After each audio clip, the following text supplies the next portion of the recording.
Bienvenue dans un nouvel épisode de Je suis la vie et comme toujours, nous allons parler des sujets importants. Oui, ce ne sont que des sujets importants dont nous discutons ici et aussi des sujets qui vont te faire parfois te sentir mal. De mon expérience, j'ai réalisé que tant que quelque chose ne nous fait pas vraiment mal, nous ne voulons pas changer. Nous voulons juste continuer à faire comme on a toujours fait parce que quelque part, on s'y plaît là derrière. Et cela me fait penser avec une femme avec qui je discutais la semaine dernière. Elle se dit vouloir changer, mais la façon dont elle décrit sa vie, la façon dont elle décrit son histoire, elle s'y plaît exactement. Imagine-toi que tu es en train de parler avec quelqu'un, quelqu'un te dit « Ouais, ma vie c'est la merde, je veux changer ». Et quand tu proposes une solution à cette personne-là, la personne te dit « Oui, j'ai écouté, mais écoute, il y a encore telle chose qui s'est passée, et ensuite telle chose s'est passée, et ensuite ma vie était comme ça ». C'est un schéma que énormément de personnes s'y retrouvent sans même s'en rendre compte. Et aujourd'hui, alors, le sujet que nous allons en discuter, c'est un très bon sujet qui est « Pourquoi est-ce que tu es triste ?» Ok, ça commence plutôt fort. Pourquoi est-ce que tu es triste? Et nous vivons dans un monde où on pousse tellement la positivité. On te dit, ouais, tu dois être positif, toute chose c'est positif. Il y a certaines choses que seulement le dit que ton habit est sale ou bien que tu as mal fait telle chose, ils te disent que tu es trop négatif. Toutes ces personnes-là qui poussent extrêmement la positivité, ce sont les personnes les plus négatives que tu vas rencontrer sur ce monde-ci. Oui, et ce sont les personnes majoritairement qui seront les plus fauchées. Oui, plus ces personnes-là, les positifs-là, ceux qui sont toujours là, ouais, positifs, ainsi de suite, majoritairement, ce sont les personnes les plus fauchées, les plus tristes, les personnes que leur vie, c'est la merde. Et ce sont des personnes qui sont toujours en train de dire comment c'était la faute à l'autre personne. L'autre commence sa conversation du genre, ouais, en fait, je ne veux pas mal parler de telle personne parce que c'est quand même une personne bien, mais dans notre relation, elle faisait ça, elle n'était pas comme ça, elle n'était pas comme ça, elle n'était pas comme ça, elle n'était pas comme ça. Et moi, je n'en pouvais plus, la relation était toxique. Trouve l'erreur. Toutes les erreurs que tu vois chez l'autre personne, ce sont tes erreurs. Mais majoritairement, alors, nous n'avons aucun courage, nous n'avons aucune culpabilité pour vraiment voir les choses de la sorte. Et nous préférons, c'est très facile de mettre cela sur l'autre personne parce que quand nous faisons cela, on se sent bien, on se pense toujours, nous sommes toujours la personne la plus innocente. C'est vraiment étrange. Et cela me fait penser au livre de Napoléon Hill, non pas Napoléon Hill, de Dale Carnegie, Comment se faire des amis et influencer les autres. Il parlait de Tugon Crowley, un tueur renommé qui, même sur sa chaise électrique pour être exécuté, il disait toujours comment le monde est méchant. Quelqu'un qui a passé toute sa vie à tuer des personnes et il est là, il a été jugé pour une peine de mort sur une chaise électrique, mais même jusque-là, il se plaint toujours qu'il n'est pas coupable. Et c'est dans ce monde que nous vivons. Et c'est cette attitude et cette allure-là que toutes ces personnes, entre parenthèses, positives sont. Regarde ta vie. Ta vie, c'est la merde. Tu passes d'une chose à une autre, d'une chose à une autre, d'une chose à une autre. C'est toujours la faute des autres. Tu ne prends aucune responsabilité. Tu es l'être parfait. Mais bien sûr, je suis toujours positif. J'ai appris la positivité. Et on m'a fait comprendre que être positif, c'est ça qui crée ma vie. Si tu étais vraiment positif et que c'est la positivité qui créait vraiment ta vie, alors pourquoi ta vie, c'est la merde? Je veux vraiment que tu réfléchisses sur cette question parce que si tu ne sais pas, le monde ne fait que évoluer. Le monde ne fait que changer. Ce qui fait que il y a des avancées qui vont énormément impacter le futur. Et si le système n'est pas changé, alors ta vie va aller de mal en pire, quel qu'en soit ton niveau de positivité. Je m'en bats, comme on dit souvent. Moi, je ne vais pas dire l'autre mot, mais quel qu'en soit ton niveau de positivité, tant que le système dans lequel nous vivons ne change pas, fais tout ce que tu veux, tu ne seras pas heureux dans ta vie. Tu ne seras pas heureux. Voilà pourquoi tu es toujours triste. Il y a plusieurs facteurs de pourquoi tu es triste. Ok? Nous allons commencer par pourquoi toi tu es triste. Le premier volet, c'est un volet personnel. Pourquoi est-ce que toi, tu es triste? Et le deuxième volet, maintenant, c'est un volet externe. Donc, le premier volet, c'est un volet interne, donc qui concerne ta personne, ton individu, l'être que tu es. Et le deuxième volet, maintenant, c'est la société dans laquelle nous vivons. Le premier volet, ce qui est très intéressant, c'est que le premier point, comme j'ai mentionné, c'est nous voulons être positifs. Et nous n'avons aucune idée de ce que c'est que la positivité, tout comme nous n'avons aucune idée de ce que c'est que la loi d'attraction. Donc on se dit, ouais, on va utiliser la positivité ou bien la loi d'attraction, et on n'a aucune idée de ce que c'est. Parce qu'on a écouté ça quelque part, on a lu ça dans un livre, et on se dit, ouais, si je pense à ce que je veux, ça va venir. Bullshit. Anyway, donc ça c'est le premier facteur. Le premier facteur, comme dans la vidéo que j'avais fait, ou bien une autre vidéo, c'est tu as été programmé pour être esclave. Et de ce fait, tu ne pourras jamais être heureux. Oui, parce que c'est quelque chose qui a été programmé à l'intérieur de toi. Et aussi, c'est vraiment très intéressant parce que quand on parle de ce point-là, de pourquoi est-ce que tu es toujours triste, et en même temps, on voit toute la positivité qu'il y a à côté, toutes les prières qu'il y a à côté, et cela fait réfléchir. Et je sais que la réflexion, c'est quelque chose que très peu de personnes ont aujourd'hui. Oui, réfléchir, c'est quelque chose que très peu de personnes ont aujourd'hui. Et cela a été fait au hasard. Cela n'est pas fait exprès. La raison pour laquelle ta vie est misérable, ce n'est pas un hasard. Cela a été fait exprès. Et si tu ne comprends pas pourquoi cela a été fait comme ça, tu vas continuer à être misérable. Donc voilà pourquoi c'est très important de comprendre pourquoi tu es arrivé où tu es aujourd'hui. Parce que tant que tu ne sais pas cela, tu ne vas pas changer. Quel qu'en soit ton niveau de positivité, quel qu'en soit ton niveau de prière, rien ne va changer. Et revenir sur ce point de positivité, c'est vraiment fascinant parce que quand tu regardes dans le monde, les pays qui sont les plus croyants, les pays qui prient le plus, les personnes qui sont les plus positives, 99% des cas, ce sont les personnes les plus pauvres. Oui. Moi, par exemple, je viens du Cameroun, d'Afrique. Et là-bas, il y a plus d'églises que sûrement ici en Allemagne où je suis présentement. Ce sont les personnes qui prient le plus, ce sont les personnes qui croient le plus en Dieu. Mais regarde leur situation économique. Regarde leur situation santé. Regarde leur situation sociale. Mais pourquoi est-ce que cela ne te fait pas réfléchir? Je ne suis même pas encore au point où est-ce que l'église là existe vraiment? Est-ce que Dieu existe vraiment? Je ne veux même pas arriver là-bas. Parce que nous connaissons aussi des personnes qui sont extrêmement fortunées, qui partent à l'église, qui croient en Dieu et ainsi de suite. Ma question seulement pour toi, c'est prier, aller à l'église, faire tout ça. Tu le fais, mais pourquoi cette densité de pauvreté est condensée en Afrique ou bien dans les autres pays pauvres? As-tu déjà réfléchi là-dessus? Bon, comme j'ai dit, la façon dont le système t'a créé, c'est de telle sorte que tu ne réfléchisses jamais, que tu puisses seulement faire ce qu'on te demande, que tu sois un bon esclave, un bon consommateur, tu obéis seulement aux ordres. Dès qu'on dit A, tu dis présent, B, tu dis présent, et c'est ça donc la conséquence du système dans lequel nous vivons. Et voilà aussi une des conséquences pour laquelle tu es où tu es aujourd'hui. Tu ne peux pas être heureux parce que c'est quelque chose qui a été designé à l'intérieur de toi. Mais comme tu n'as aucune idée et tu penses tout connaître, parce que c'est aussi vraiment intéressant, parce que tu n'as aucune idée, mais tu penses tout connaître, ta vie c'est de la merde, rien ne change, mais tu ne veux pas écouter. Fascinant, n'est-ce pas? Ça, c'est l'être humain, dans toutes ses formes.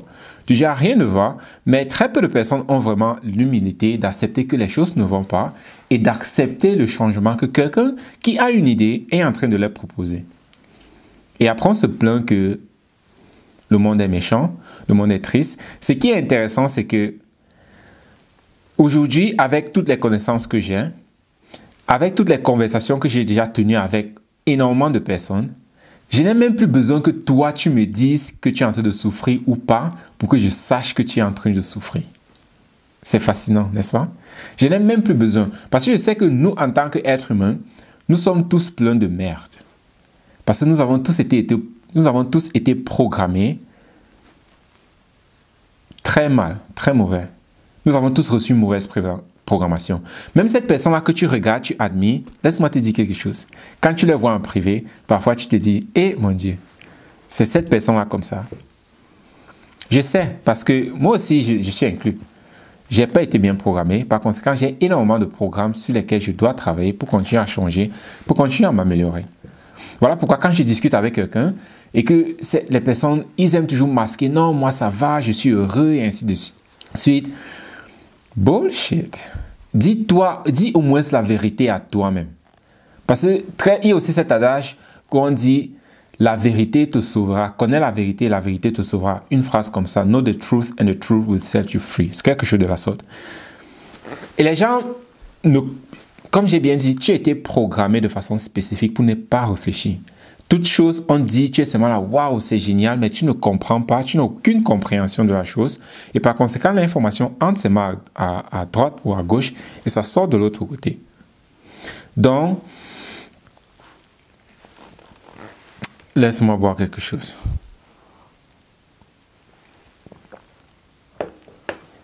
Donc, dans l'adage, connais la vérité et la vérité te sauvera, un truc comme ça. Ce n'est pas juste de connaître la vérité. C'est de vivre la vérité. Ce n'est pas connaître la vérité et la vérité te sauvera, mais c'est vivre la vérité. Si je prends l'exemple de la Bible, une bonne phrase que nous serons tous d'accord là-dessus, c'est « aime ton prochain comme toi-même ». Quelqu'un va me dire « oh, je connais ça » et par conséquent, « oh, je suis libéré ». Tu n'es pas libéré. Au contraire, tu seras encore plus condamné que celui qui ne connaissait pas. Même quand vous serez tous condamnés pareil, parce que même celui qui ne connaît pas cela, c'est de sa faute. C'est sa responsabilité de chercher c'est quoi la vérité et de vivre la vérité. Donc, ce n'est pas connaître la vérité qui te sauvera, mais c'est de vivre la vérité. Mais tu n'es plus en mesure de vivre cette vérité parce que tu n'as aucune réflexion, tu n'as aucun procédé d'analyse d'information. Ce n'est pas juste de connaître la vérité, mais c'est de vivre la vérité. Et par conséquent, comme tout ce que tu as été programmé de telle sorte que tu ne sois pas en mesure de procéder l'information, tu sois juste en mesure de suivre des informations, voilà pourquoi ta vie est comme elle est. Mais comme je disais, quand tu regardes les prières en général, tous ceux qui font énormément de prières, la densité de la pauvreté dans le monde entier sont majoritairement dans des pays qui font le plus de prières. Ça doit te faire réfléchir. Et la raison pour laquelle j'apporte ce point-ci, c'est parce que, comme j'ai mentionné la positivité, beaucoup de personnes sont dans la positivité et quand ils découvrent la loi d'attraction, malheureusement, ils se rendent compte que leur vie va plutôt du mal au pire. La loi d'attraction, ce sont des choses que tu n'as aucune notion là-dessus. Tu ne comprends pas comment ça fonctionne. Voilà pourquoi tout ce que tu fais, ça ne marche pas. Et aussi, cela renvoie sur pourquoi est-ce que tu es triste de façon interne. C'est parce que tu as été créé de la sorte. Tu as été designé pour souffrir. De un, tu ne sais même pas d'abord qui tu es. Et je pense que c'est le point fondamental pour pourquoi est-ce que j'ai commencé cette série de podcasts. Parce que oui, tu es un créateur, tu peux créer. Mais étant donné que tu n'as plus aucune idée de qui est-ce que tu es, par conséquent, tu ne peux pas créer. C'est un peu comme si je te donne un instrument dont tu n'as aucune idée de ce que c'est que cet instrument-là. Tu ne peux rien faire avec. Tu vas juste le lancer dans ton magasin et puis basta. C'est la même chose avec qui tu es. Étant donné que tu n'as plus aucune connaissance de qui est-ce que tu es, c'est impossible que tu crées. Et tu es un créateur. L'attraction, c'est toute une autre chose. Mais tu es un créateur. Ça, c'est ta nature. C'est qui est-ce que tu es. Mais étant donné que tu n'as plus aucune notion de cela, voilà pourquoi tu ne peux plus rien faire. Donc, le but vraiment de ces journées-là, c'est de redécouvrir qui est-ce que tu es. Parce que tant que tu ne redécouvres pas qui est-ce que tu es, ta vie ne va pas changer. Je suis vraiment désolé, mais ta vie ne va pas changer. Et c'est quelque chose que très peu de personnes seront en mesure de le faire parce que très peu de personnes ont la patience et la persévérance pour vraiment prendre ce chemin-là de la découverte de soi. Et quand je dis découverte de soi, je ne parle pas d'aller dans des maisons de retraite. On appelle ça des retreat centers, aller faire des méditations, aller faire c'est pas de ça que je parle. Aller faire des méditations, aller faire des soins énergétiques, ce n'est pas de ça que je parle. Ce n'est pas comme ça que tu redécouvres qui est-ce que tu es. Ce n'est pas ça. Et tant que tu ne découvres pas comment est-ce que tu le fais, je ne te le dis pas. Je vais peut-être te le dire. Dans tous les cas, si tu m'écoutes attentivement, tu vas le découvrir comment le faire.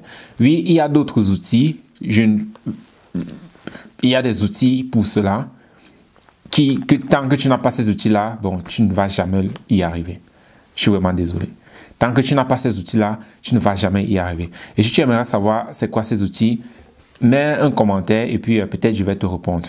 Mais comme j'ai dit, très peu de personnes vont vraiment changer parce que le changement, c'est quelque chose qui est délicat. C'est quelque chose qui est difficile. Oui, c'est quelque chose qui est difficile. Tu dois déjà le savoir parce que tu as sûrement déjà essayé d'échanger un comportement et toi-même tu as vu l'ampleur ou bien l'effort avec lequel cela demande. Voilà pourquoi c'est très important pour ceux qui ont les enfants maintenant de faire très attention comment est-ce que vous éduquez vos enfants. Parce que vous êtes là en train d'inculquer à l'intérieur de leur caractère qui va forger qui ils seront plus tard dans le futur. Voilà pourquoi c'est très important maintenant de faire très attention à cela. Mais pour toi qui es déjà adulte, tu dois savoir que ce sera un travail laborieux et pénible. Et très peu de personnes vont le faire.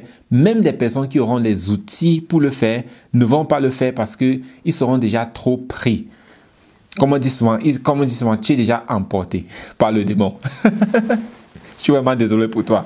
Si tu es trop emporté par le démon, je suis vraiment désolé pour toi, tu ne vas pas changer. C'est peut-être dans ta prochaine vie que tu vas changer. Peut-être.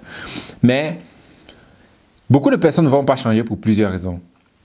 La première raison, c'est que tu étais tellement programmé pour chercher toujours des variétés, de chercher toujours d'autres choses. Tu aimes être stimulé. Ça aussi, c'est un autre mot que je viens de vraiment apprendre l'ampleur de cela, de la stimulation. Oui, nous voulons toujours être stimulés. Ah, je n'aime pas cette personne-là parce qu'elle me stimule de façon négative. Elle me stimule comme je n'aime pas. Ah, j'aime cette personne-là parce qu'elle te stimule comme tu aimes. Il y a aussi ce mot-là de la stimulation. Donc, c'est parce que nous voulons constamment être stimulés par quelque chose de nouveau que même quand nous avons une chose, nous n'avons pas l'habilité de rester sur cette chose-là, de faire jusqu'à ce que nous obtenons des résultats. Parce qu'on se dit toujours, ah, peut-être c'est autre chose qui est meilleur. Ah, peut-être c'est autre chose qui est meilleur. Et on passe toute sa vie d'aller de projet en projet, de projet en projet, de programme en programme, de programme en programme. Tu perds tout ton argent et tu n'as aucun changement dans ta vie. Au contraire, tu es plutôt dans une situation plus pire qu'avant parce que tu as dépensé tout cet argent-là, aller dans tous ces programmes-là que ils ne devaient même pas d'abord marcher pour le départ. Mais à côté de ça, tu n'es même pas resté sur un programme. Tu as sauté de programme en programme, en programme, en programme et à la fin de compte, tu es là à ton point de départ. Tout ce que tu as fait, c'est perdre de temps et ton argent. Malheureusement, c'est ce que la majorité de personnes font. Voilà pourquoi très peu de personnes changent. Et le deuxième maintenant, donc le premier point, c'est cette mentalité de consommateur, ce programme de consommateur qui est ancré à l'intérieur de nous. Nous voulons juste consommer. Même quand tu achètes quelque chose aujourd'hui, dès que tu as acheté jusqu'à ce que tu as déballé le paquet, c'est OK. Voici pourquoi c'est extrêmement important de ne plus mentir à vos enfants sur les cadeaux de Noël. Je vois toujours des parents qui font cela, mais ils ne savent pas la gravité de cette chose-là. Parce que tu vis dans un appartement, tu achètes des cadeaux à tes enfants, tu les emballes et puis tu les mets en dessous d'un arbre.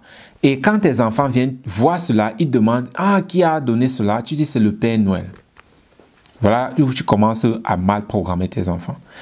Et l'enfant aussi, quand il l'ouvre, il y a tout cet excitement, cette excitation-là. Tu vois bien comment l'enfant est excité. Il ouvre le paquet. Dès qu'il ouvre le paquet, il voit ce qu'il y a à l'intérieur. Qu'est-ce qu'il fait? Oui, qu'est-ce qu'il fait? Il pose ça de côté et il prend un nouveau cadeau pour ouvrir. Donc, ce n'est que l'excitation d'ouvrir là que l'enfant recherche. Et c'est exactement ça que nous faisons en tant qu'adultes. Est-ce que tu vois d'où cela vient? Parce que si tu ne vois pas, continue d'écouter. Donc, c'est ça que nous faisons. C'est ça, cet esprit de consommateur-là que nous avons. De telle sorte que nous serons toujours en train de marcher à gauche, à droite pour chercher des choses. Et on a la peine à rester sur une seule chose. Et le deuxième point maintenant, c'est le fait de rester sur une seule chose aussi longtemps jusqu'à ce que nous ayons des résultats. C'est ça qui est très difficile, extrêmement difficile. Parce qu'avec notre mentalité d'esclave, tout ce que nous voulons, c'est si je travaille aujourd'hui, je dois être payé aujourd'hui. Si je fais un pas aujourd'hui, je dois avoir les résultats aujourd'hui. Ça, c'est la mentalité d'esclave qui a été ancrée à l'intérieur de nous.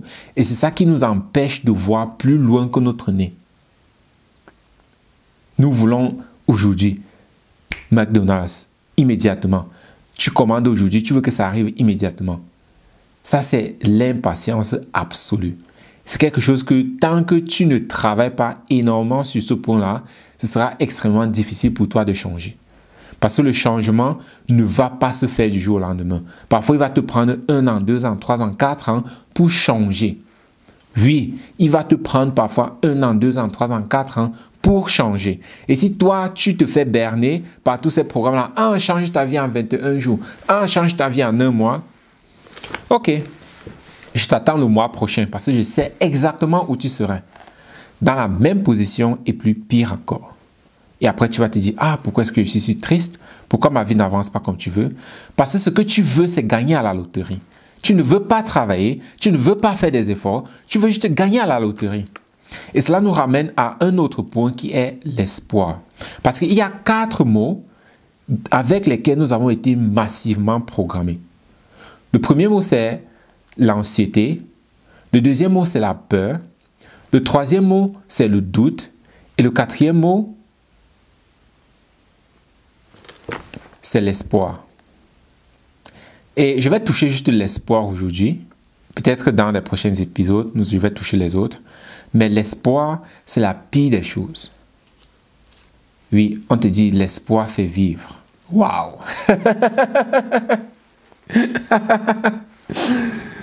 L'espoir fait vivre. Ok, qui est-ce que l'espoir fait vivre? Ton bourreau ou toi? On te dit non, on va au travail. Espoir, mon frère. Un jour là, ça va changer. Tu travailles toute ta vie. Tu t'en vas en retraite. On te dit toujours non, mon frère. Aie espoir, aie confiance. Ça va aller. L'espoir fait vivre. Il y a même une musique où on a dit tant qu'il y a espoir, il y a la vie. Laisse-moi te dire quelque chose. Laisse-moi te dire quelque chose. Tant que tu continues à espérer dans ta vie, tu es mal barré. Je répète, tant que tu continues à vivre sur l'espoir, tu es mal barré. Parce que la façon dont l'espoir a été programmé à l'intérieur de toi, c'est de telle sorte que tu sois toujours à la recherche d'un sauveur. Tu sois toujours à la recherche de quelqu'un qui va t'aider. Tu sois toujours à la recherche de quelqu'un qui va te guider, un leader. Tu sois toujours à la recherche de quelqu'un qui va faire les choses pour toi. Tu sois toujours à la recherche de quelqu'un qui va te donner tout ce que tu veux sans que tu ne fasses rien. C'est ça qui était massivement ancré, programmé à l'intérieur de toi. Et c'est sur ce schéma-là que tu vis aujourd'hui. Voilà pourquoi tu te sens toujours impuissant. Voilà pourquoi tu te sens toujours pas capable. Parce que tu penses que l'autre est mieux que toi. Parce que tu penses que quelqu'un d'autre va le faire pour toi. Mais personne ne va le faire pour toi. Si ça doit changer, c'est toi qui dois changer. Mais étant donné que tu vis dans l'espoir, tu es impuissant. Et tant que tu es impuissant, tu ne peux rien faire. Oui, tant que tu es impuissant, tu ne peux rien faire. Tu ne peux rien changer.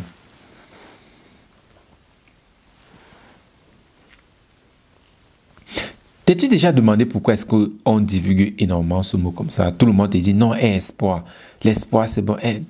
T'es-tu déjà demandé pourquoi? Parce que toujours, on a toujours dit, quand tout le monde fait quelque chose, fais l'inverse. Si tout le monde te dit espoir, réfléchis un peu. Réfléchis juste un peu. Je sais que tu ne peux pas réfléchir, mais je t'invite quand même. Réfléchis juste un peu. Tant que tu continues à vivre dans l'espoir, comme j'ai dit, tu seras toujours impuissant. tu ne vas pas prendre la responsabilité de ta vie. Tu vas toujours inconsciemment penser que quelque chose, bien quelqu'un va le faire pour toi, mais ce ne serait jamais le cas. Et cela a été déjà massivement programmé à l'intérieur de nous que la société va en défaillite. Le monde va dans un système qui est extrêmement mauvais, détrimental pour l'humanité, parce que l'individu a perdu son autorité. Parce que l'individu a constamment aujourd'hui besoin de quelque chose, de quelqu'un pour lui guider. Il n'y a plus d'autonomie, il n'y a plus d'autorité personnelle. Personne n'a plus vraiment son autorité. Tout le monde a déjà abandonné à cela. Non, je m'en vais. Pardon. Non, je m'en vais juste à mon travail. Je fais seulement mon travail. Et puis quand je rentre, je m'en vais regarder mon match de football. Je prends ma petite bière. Je suis avec ma petite femme. Et puis ça va. Bientôt même le travail que tu as là, il va disparaître. Bientôt même le petit plaisir que tu prends là, il va disparaître. Il te sera conditionné. Que vas-tu faire en ce moment-là? Parce que ça arrive très bientôt. Parce que quand nous parlons toujours de ça, beaucoup de personnes pensent que c'est de la science-fiction. C'est, ouais, tais-toi, qu'est-ce que tu connais? Ben, regarde-moi celui-là, nanana. Mais tu dois savoir que le monde est en train de changer. Étant donné que toi, tu es enfermé dans ton schéma, travail, ou bien tu as ton business, tu fais seulement ton business, ou bien quel qu'en soit ce que tu fais, tu es enfermé dans ton schéma et tu ne vois pas plus loin que ton espoir, parce que tu as espoir. Attends, tu as espoir que les choses vont changer. Et tout le monde avec qui tu parles a la même espoir. Si vous tous vous espérez là, qui va changer les choses? Non, attends, entre toi et moi, si nous tous on espère que quelqu'un va changer les choses, ou bien les choses vont changer, qui est cette personne-là? C'est vraiment toujours hallucinant la façon dont nous pensons dans la société, la façon dont nous voyons les choses dans la société. C'est du genre, on a espoir toujours que non, ça va aller bien. Quelqu'un va le faire. Et majoritairement, cette personne-là, ce qu'elle va faire, tu ne vas pas aimer. Tu ne vas pas aimer. Parce que déjà aujourd'hui, la raison pour laquelle tu es triste, tu n'aimes pas ta vie, c'est parce que quelqu'un d'autre a la responsabilité de ta vie. Voilà pourquoi tu ne l'aimes pas, voilà pourquoi tu es triste. Donc c'est maintenant à toi. Veux-tu continuer à vivre dans l'espoir, dans la misère, dans la tristesse, ou veux-tu devenir le créateur de ta vie? Prendre la responsabilité entre tes mains, de telle sorte que tu puisses vivre la vie de tes rêves. Dans tous les cas, le choix t'appartient. Et maintenant, si nous touchons, parce que comme j'ai dit, la raison pour laquelle tu es triste, il y a d'abord ce point interne que j'ai un peu essayé d'expliquer, mais il y a aussi maintenant un point collectif. Voilà pourquoi c'est extrêmement important de changer le système dans lequel nous vivons. Parce que la programmation que tu as reçue, ce n'est pas que toi qui as reçu cette programmation. Toute autre personne autour de toi ont reçu cette programmation. Et tant que tout le monde ne change pas, le système ne va pas changer. Parce que quelque chose aussi que tu dois comprendre, beaucoup, on parle de l'éther. Pour ceux qui sont vraiment ancrés dans le développement personnel, on parle de l'éther, on parle de la conscience collective, on parle de l'univers.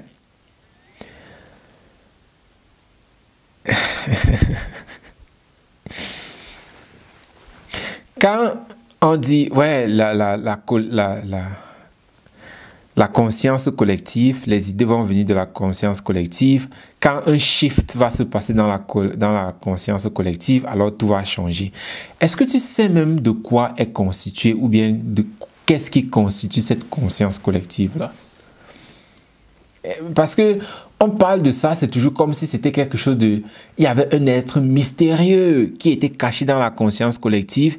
Et puis quand il décidait, il appuie un bouton, tic, et puis tout change. C'est vraiment fascinant jusqu'à quel point notre cerveau a été lavé. C'est vraiment... je suis toujours vraiment halluciné quand je découvre jusqu'à quel niveau est-ce que j'ai été programmé, jusqu'à quel niveau mon cerveau a été lavé, je suis toujours fasciné. Anyway, la conscience collective, c'est la collection de toute votre conscience, ou bien de toute notre conscience sur la Terre. Oui, ça veut dire que les idées que toi tu as, c'est ça qui sont dans la conscience collective, parce que c'est comme ça que nous pensons, et voilà pourquoi ça nous affecte tous. Et voilà aussi pourquoi, tant que le système entier ne change pas, tant que toutes les personnes autour de toi ne changent pas, toi, tu ne vas pas changer. Ou bien, tu vas changer, mais il y aura toujours un niveau de tristesse dans ta vie. Parce que ces personnes-là vont continuer à impacter ou bien à influencer qui est-ce que tu es. Voilà pourquoi c'est impératif. Voilà pourquoi, quel qu'en soit le travail que tu fais sur toi, tu ne seras jamais complètement heureux tant que tout le monde sur la planète Terre n'est pas heureuse. Ouais. Donc, les personnes qui te font croire que tu ne dois que penser à toi, ils n'ont aucune idée. Je ne sais pas s'ils le savent ou pas, mais de mes connaissances, ils ne savent pas. Ils n'ont aucune idée. Eux-mêmes ne savent même pas ce qu'ils sont en train de faire. Et je peux te citer des noms, même des grands noms. Tu vas me dire, ouais, toi, tu es qui pour dire ça? Laisse-moi te dire quelque chose. Les informations que moi, je connais, je ne sais même pas si tu auras accès à ces informations un jour. Oui, tu auras accès à ces informations un jour. Je peux très bien les partager avec toi. Ce n'est pas comme si je m'assois dessus et c'est dessus que je dors. Je n'ai pas besoin. Mais la seule question, c'est que est-ce que tu seras enseignable pour recevoir ces informations-là? C'est ça la question. Ce n'est pas est-ce que je vais te donner les informations ou pas. Parce que je suis déjà en train de te donner énormément d'informations. Beaucoup de personnes paieront énormément pour écouter ce que tu es en train d'écouter maintenant. Et tu es en train de les écouter gratuitement. C'est vraiment, c'est hallucinant. Mais, comme j'ai dit, les informations, ce n'est pas s'ils sont cachés ou pas. C'est quel est ton degré d'enseignabilité. Qu'est-ce que toi, tu es prêt à sacrifier pour vraiment connaître la vérité? Parce que comme on a dit, la vérité te libérera. Non seulement connaître la vérité, mais vivre la vérité va te libérer. Mais de un, tu dois d'abord connaître la vérité. Tu dois d'abord connaître la vérité. Et une fois que tu connais la vérité, tu vis la vérité. C'est ça qui va te libérer.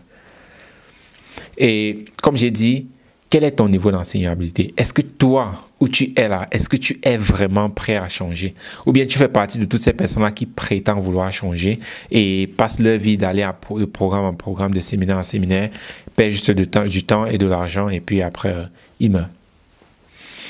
Ce sera à toi vraiment de faire ce choix. Mais comme j'ai dit, le deuxième facteur de pourquoi est-ce que ta vie sera toujours triste, c'est tant que nous ne changeons pas le système dans lequel nous vivons, tu seras toujours triste. Parce que la conscience collective, c'est notre conscience collective à tous. Nous y participons tous. Oneness and equality. Je ne connais même pas ce que c'est en français. On m'a dit ce que c'était l'autre jour en français, mais c'est égalité et quelque chose. Regarde ça là-bas et puis tu vas voir ce que ça veut dire. Mais égalité et unicité, si je ne me trompe pas.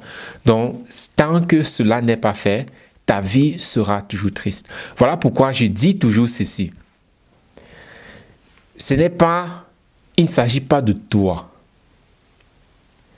Et c'est aussi quelque chose que nous avons été extrêmement programmés avec, de seulement penser à nous. Mais si tu veux te libérer, surtout si tu veux créer de l'abondance financière dans ta vie, tu dois changer cette mentalité-là de penser de moi à nous. C'est très important. Tu dois changer cette façon de penser-là.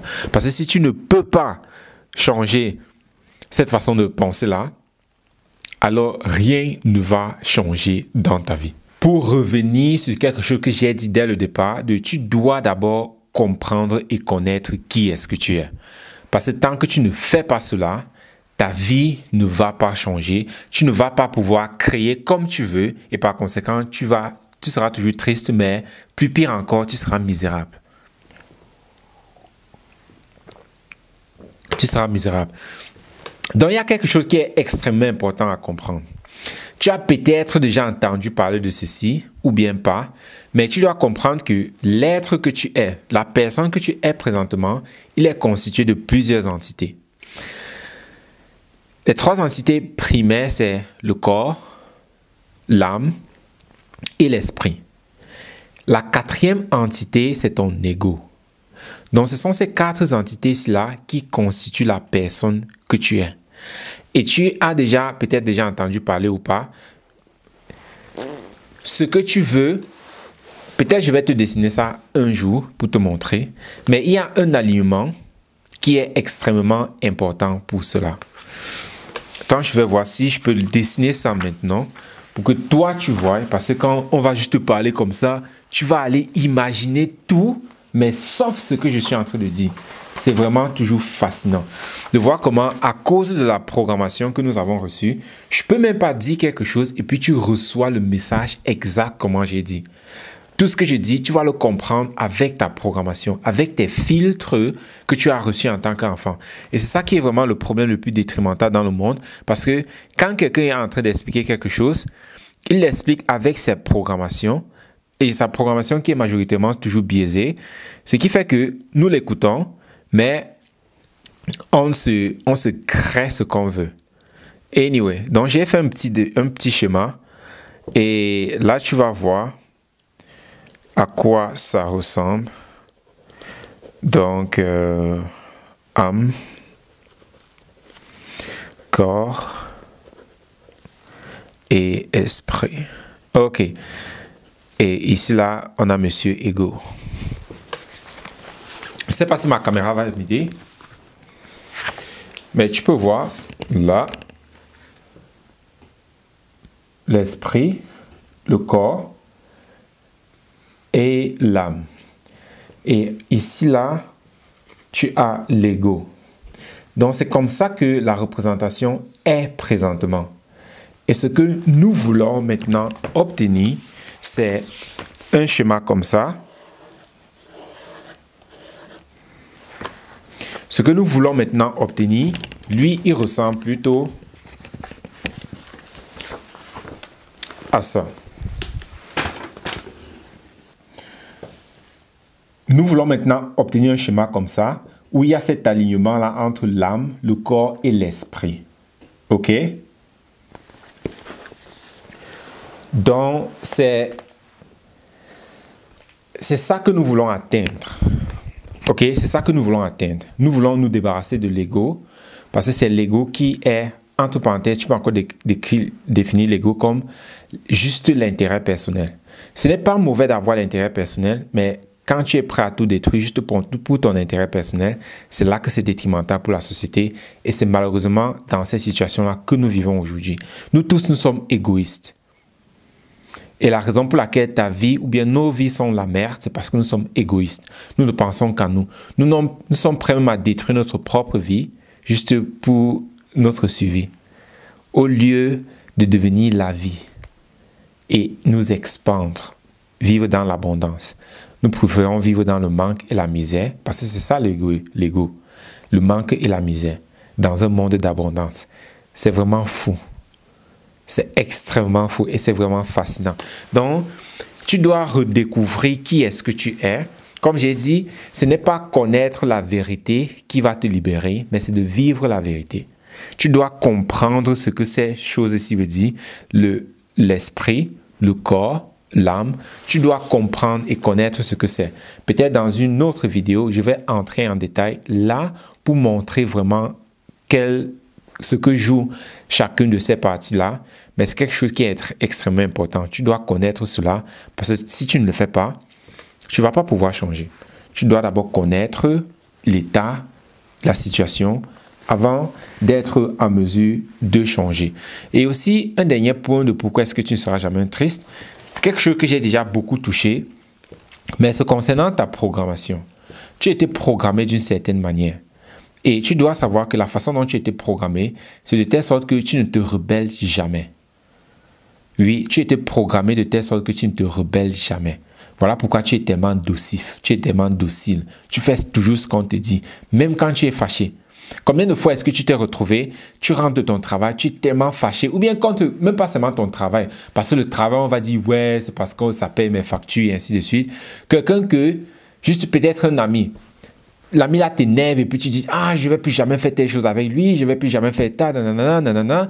Et le lendemain, c'est encore toi qui retournes avec la personne dit, faisons ça, tu dis, ok, oui, faisons-le.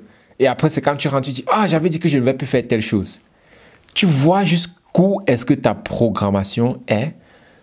Et beaucoup de personnes sous-estiment toujours le niveau et le degré avec lequel nous avons été programmés.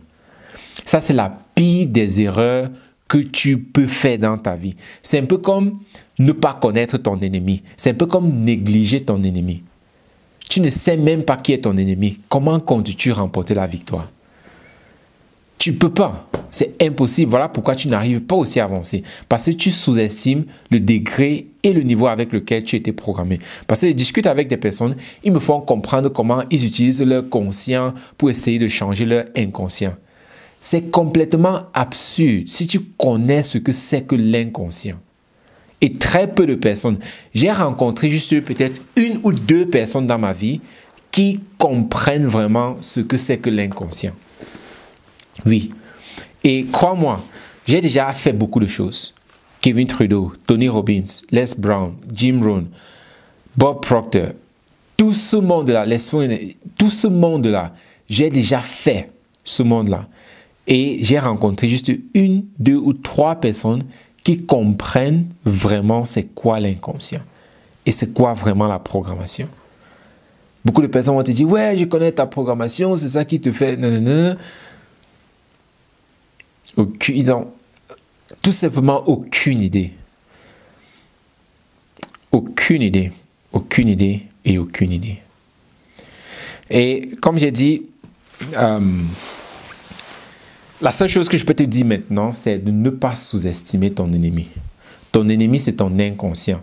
Parce qu'il a été programmé d'une certaine manière. Il n'a pas été programmé pour te servir. C'est ça le truc. Il n'a pas été programmé pour te servir. Il a été programmé pour servir ton maître. Voilà pourquoi aujourd'hui tu es un esclave. Et c'est lui ton ennemi. Et là maintenant, tu veux changer cette programmation-là pour pouvoir vivre une vie que toi tu veux. Voilà pourquoi tu ne dois jamais, en aucun cas, sous-estimer ton ennemi. Du moment que tu vas le faire, ce sera le dernier combat. Ce sera le coup de poing fatal qu'il va te donner. Et puis tu vas retourner dans ta programmation. Et puis tu vas continuer à vivre ta vie d'esclave. Et puis tu vas vieillir, mourir. Et puis bon, une autre personne va prendre ta place. Et puis la vie va continuer. Parce que la vie, tu dois comprendre quelque chose. Tu ne peux pas stopper la vie. C'est impossible. Tu ne peux pas stopper la vie. Donc, si tu veux, tu changes. Si tu ne veux pas, la vie va s'en débarrasser de toi. Si tu doutes, arrête de respirer. Tu vas voir la force de la vie. Arrête juste de respirer pendant 5 minutes. Ok, je sais qu'il y a des personnes qui peuvent maintenir leur respiration pendant plus de 5 minutes. Ok, fais-le pendant 30 minutes, pendant 1 heure de temps. Et puis là, tu vas voir quel pouvoir la vie a. Je n'aurai pas besoin de te le dire. Tu vas juste t'en rendre compte. Bon, les personnes qui vont venir à tes obsèques vont s'en rendre compte. Donc, voilà des raisons pourquoi est-ce que tu ne seras pas... Voilà pourquoi tu es toujours triste. C'est de comprendre que cela vient aussi de ta programmation et aussi de ton environnement. Parce que la conscience collective fait partie de ton environnement. La conscience collective crée ton environnement. Et tant que cette conscience collective-là ne change pas, tant que toi aussi tu ne changes pas de façon interne, alors les choses ne vont pas avancer pour toi. Donc, c'est très, très, très important de connaître son ennemi. Et aussi les 4 mots que j'ai dit. L'anxiété, la peur, le doute et l'espoir. Nous avons vu comment l'espoir, c'est une arme de destruction massive. Tu dois comprendre ce que c'est. Pourquoi est-ce que cela a été instauré? Pourquoi est-ce qu'il est énormément, massivement utilisé dans la société? Parce que tant que tu ne comprends pas cela, beaucoup de courage. Donc, je vais arrêter comme ça pour aujourd'hui. Si tu as des questions, ou bien si tu as quelque chose que tu n'as pas compris, ou bien que tu aimerais obtenir plus d'explications là-dessus, tu peux m'écrire directement, ou bien tu peux juste faire un commentaire. Là, dans les prochains épisodes, nous allons en discuter, ou bien nous allons répondre à ces questions-là. Mais comme j'ai dit, le but de ce podcast-ci, ou bien de cette chaîne, Je suis la vie, c'est pour que toi, tu reprennes le contrôle sur ta vie. Pour que toi, tu redeviennes le leader de ta vie. Parce que nous avons tous été programmés pour chercher un leader. Nous avons toujours besoin de quelqu'un qui va nous montrer comment faire. On veut toujours que quelqu'un le fasse pour nous. On veut toujours que quelqu'un soit là avec nous. Mais ça, c'est de l'esclavage. Nous devons redevenir leader d'abord de notre vie, mais ensuite leader dans ce monde-ci. C'est pour ça que je fais ces vidéos-ci. Donc, si toi, tu fais partie de cette minorité-là qui veut changer sa vie, qui veut redevenir un leader, qui veut avoir un impact dans le monde, alors je veux travailler avec toi. Oui, alors tu es cette personne-là avec qui je veux travailler. Moi, je veux travailler avec des personnes qui ont faim, des personnes qui ont la rage, des personnes qui veulent changer les choses dans le monde. Mais si toi, tu es juste cette personne-là qui est content, satisfait comme les choses sont, basta, je ne te veux pas. Je veux les personnes qui veulent changer. Je veux les personnes qui veulent devenir super, super, super riches. Je veux les personnes qui vont devenir des futurs milliardaires. Si toi, tu as cette intention-là de dire, ouais, moi aussi, je veux devenir futur milliardaire et je suis prêt à faire ce qui doit être fait, je suis prêt à faire les entraînements qu'il faut parce que tu dois passer par des entraînements. Sans ça, tu ne peux pas. C'est un peu comme dire, ok, comment est-ce que Messi a fait pour gagner tous ces ballons d'or-là? Il est passé par un camp d'entraînement. Et si toi, tu es prêt à passer par ce camp d'entraînement-là, pour de un, changer ta vie, de telle sorte que tu puisses te faire tout l'argent du monde que tu veux, avoir les meilleures relations dans ta vie, avoir les meilleures voitures, les meilleures maisons dans le monde, alors je veux travailler avec toi. C'est seulement ce genre de personnes avec qui je veux travailler. Donc si toi, tu fais partie de cette catégorie-là, alors écris-moi un message et nous allons travailler ensemble et nous allons changer ce monde-ci ensemble. Alors, à la prochaine et deviens un leader. Ou bien, reste esclave et tu seras contrôlé par les personnes comme nous qui voulons être des leaders. Il n'y a pas d'autre choix. Il n'y a pas d'autre alternative. Soit tu deviens un leader, soit tu restes un esclave et tu seras contrôlé par des leaders.